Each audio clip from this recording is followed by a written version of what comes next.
விதவை. ஆனால் அவள் வாழ்க்கை முடிந்து விடவில்லை. அம்மா, இனிமேல் நீ எதற்காக வாழணும்? அந்த கேள்வி மீனாட்சியின் இதயத்தை குத்தியது. கணவன் இறந்து 3 ஆண்டுகள் ஆகிவிட்டன. அவளுடைய வாழ்க்கை ஒரே நாளில் மாறிவிட்டது. நேற்று வரை அவளை மீனாட்சி என்று அழைத்தவர்கள் மறுநாள் முதல் விதவை என்று அடையாளப்படுத்த தொடங்கினர். ஆனால் அவள் மனதில் ஒரு கேள்வி மட்டும் இருந்தது. கணவனை இழந்ததால் நான் என்னையும் இழந்துவிட வேண்டுமா? மீனாட்சிக்கு ஒரு மகள் இருந்தாள். அவள் பெயர் காவியா. காவியாக்காகத்தான் மீனாட்சி ஒவ்வொரு நாளும் தன்னுடைய கண்ணீரை மறைத்து கொண்டு வாழ்ந்தாள். காலையில் எழுந்ததும் வீட்டு வேலை, பிறகு அருகில் இருந்த துணிக்கடையில் வேலை, மாலை வீடு திரும்பியதும் மகளின் படிப்பு. அவளுடைய உலகம் காவியாவை சுற்றியே இருந்தது. ஒரு நாள் காவியா பள்ளியில் இருந்து அழுது கொண்டே வந்தாள்.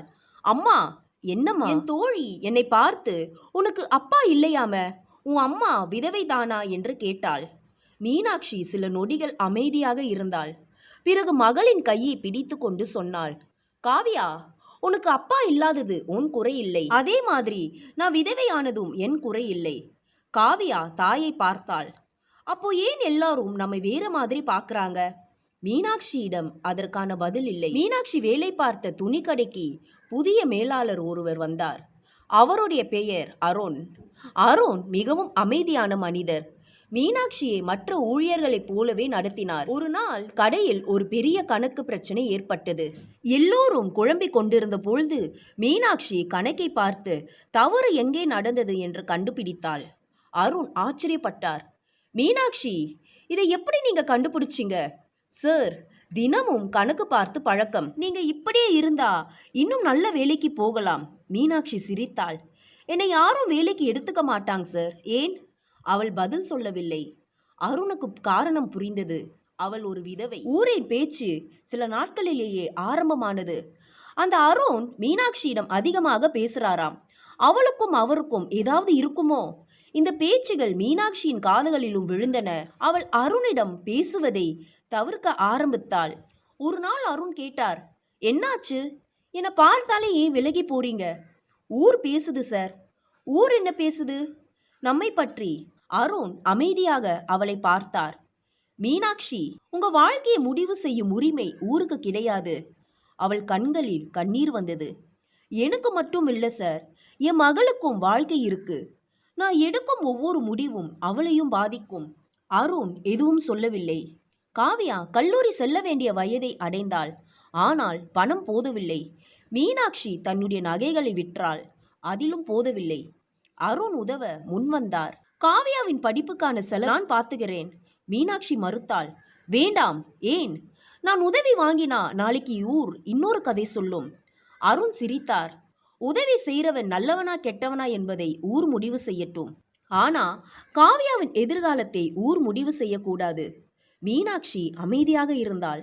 இறுதியில் உதவியை ஏற்றுக்கொண்டாள். காவியா கல்லூரியில் சேர்ந்தாள். ஒரு நாள் காவியா தன் தாயிடம் ஒரு விஷயம் சொன்னாள். அம்மா, அருண் அங்கிள் உங்களை கல்யாணம் பண்ணிக்க விரும்புகிறாராம். மீனாட்சி அதிர்ச்சி அடைந்தாள். யார் சொன்னது? அவரே என்கிட்ட சொன்னார். மீனாட்சியின் மனதில் பல வருடங்களுக்கு பிறகு ஒரு சிறிய நம்பிக்கை தோன்றியது. ஆனால் அடுத்த நொடியே அவளுக்கு பயம் வந்தது. நான் மறுமணம் செய்துகிட்டா மக்கள் என்ன சொல்லுவாங்க? காவியா தாயின் கையை பிடித்தாள்.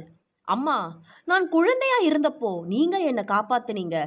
இப்போ நான் உங்களை காப்பாத்தணும். மீனாட்சி அழுதாள். எனக்கு பயமா இருக்கு காவியா. எதுக்கு?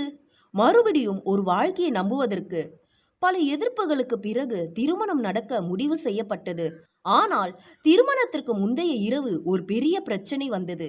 அருணின் குடும்பத்தினர் சிலர் எதிர்ப்பு தெரிவித்தனர். விதவையை திருமணம் செய்த நம்ம குடும்பத்துக்கு அவமானம்.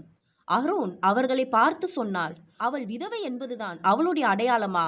யாரும் பதில் சொல்லவில்லை. அவள் ஒரு தாய், அவள் ஒரு உழைப்பாளி, அவள் ஒரு நல்ல மனிதர். அவளுக்கு கடந்த காலம் இருக்கின்றது. அதற்காக அவளுடைய எதிர்காலத்தை ஏன் பறிக்கணும்? அந்த வார்த்தைகளுக்கு பிறகு அனைவரும் அமைதியாயினர். திருமணம் முடிந்த சில மாதங்களுக்கு பிறகு மீனாட்சிக்கு ஒரு பழைய பெட்டி கிடைத்தது. அதில் அவளுடைய மறைந்த கணவன் எழுதியிருந்த கடிதம் ஒன்று இருந்தது. அதில், மீனாட்சி, நான் இல்லாத வாழ்க்கையை நீ வாழ வேண்டிய நிலை வந்தால் என்னை நினைத்து உன் வாழ்க்கையை நிறுத்தி விடாதே. காவியாவை வளர்த்து அவளுடைய கனவை நிறைவேற்று. ஒரு நாள் உன்னை உண்மையாக மதிக்கும் ஒருவர் வந்தால் அவருடன் வாழ தயங்காதே. நீ சந்தோஷமாக இருப்பதுதான் எனக்கு அமைதி. கடிதத்தை படித்த மீனாட்சி உடைந்து அழுதாள். அருண் அருகில் வந்து நின்றான். என்னாச்சு? மீனாட்சி கடிதத்தை அவரிடம் கொடுத்தாள். அதை படித்த அருண் மெதுவாக சொன்னார், உங்க கணவர் உங்களை புரிஞ்சுகிட்டவர். மீனாட்சி கண்ணீருடன் சிரித்தாள். ஆமாம், ஆனால் அவர் இல்லாத பிறகுதான் இந்த உண்மையை நான் புரிஞ்சுக்கிட்டேன். சில வருடங்களுக்கு பிறகு காவியா நல்ல வேலைக்கு சென்றாள். மீனாட்சியும் தன்னுடைய சிறிய துணி வியாபாரத்தை தொடங்கினாள். ஒரு நாள் ஒரு பெண் அவளிடம் வந்து கேட்டாள், அக்கா, நான் விதவை, என்னால் இனிமேல் வாழ்க்கையை நடத்த முடியுமா? மீனாட்சி அவளுடைய கையை பிடித்தாள். நீ விதவையானது ஒரு நிகழ்வு, அது உன் முழு வாழ்க்கையையும் இல்லை. நீ இன்னும் ஒரு மகள், ஒரு தாய், ஒரு சகோதரி, ஒரு மனிதர். உனக்கு கனவு காண உரிமை இருக்கு. அந்த பெண்ணின் கண்களில் கண்ணீர். மீனாட்சி சிரித்தாள். நான் ஒரு காலத்தில் இதையே யாராவது என்கிட்ட சொல்லணும்னு காத்திருந்தேன். இப்போ அதை நான் இன்னொருத்திக்கு சொல்றேன். அருகில் நின்ற காவியா தன் தாயை பார்த்து பெருமையாக சிரித்தாள். அன்று மீனாட்சி புரிந்து கொண்டாள், வாழ்க்கை ஒரு கதவை மூடினால் அது எல்லா கதவுகளையும் மூடிவிட்டது என்ற அர்த்தமில்லை. சில கதவுகள் தாமதமாக நிற்கும். அதன் பின்னால் நாம் எதிர்பார்க்காத ஒரு புதிய வாழ்க்கை காத்திருக்கலாம். யாருக்கெல்லாம் இந்த ஸ்டோரி பிடிச்சிருக்கோ இதை லைக் பண்ணி சப்ஸ்கிரைப் பண்ணுங்க. தேங்க்யூ.